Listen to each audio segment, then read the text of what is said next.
تو اس ویڈیو میں ہم سورہ بقر کی آیت نمبر 12 کا ٹرانسلیشن اردو، انگلش اور ہندی میں کر کے ایک ایک ورڈ کا الگ اور پوری آیت کا ملا کے الگ کر کے دکھائیں گے۔ تو دیکھیے اردو میں الگ الگ ایک ورڈ کا مطلب اس طرح سے ہے، الا سن رکھو انہم بلا شبہ وہ خود وہی المفسدون فساد پھیلانے والے ہیں، ولیکن اور لیکن،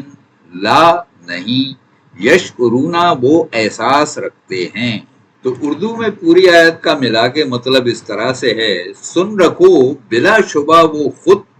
وہی فساد پھیلانے والے ہیں لیکن وہ احساس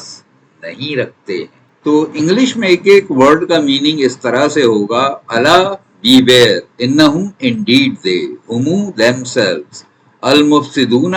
are the ones who spread corruption ولیکن and but law not یشعرون they realize it۔ تو انگلش میں پوری آیت کا ملا کے مطلب اس طرح سے ہوگا، beware indeed they themselves are the ones who spread corruption but they don't realize it۔ تو ہندی میں ایک ایک ورڈ کا مطلب اس طرح سے ہوگا، الا ساودھان رہو انہم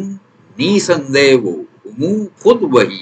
المفسدون جھگڑا کرنے والے ہیں، ولیکن اور لیکن، لا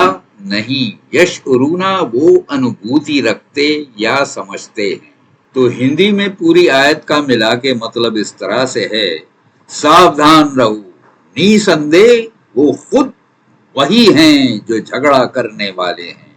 لیکن نہیں وہ انبھوتی رکھتے یا سمجھتے ہیں۔ تو اگلے ویڈیو میں ہم سورہ بقر کی آیت نمبر 13 کا پڑھنا عربک میں، انگلش میں اور ہندی میں ایک ایک ورڈ کا الگ اور پورے کا ملا کے الگ سکھائیں گے۔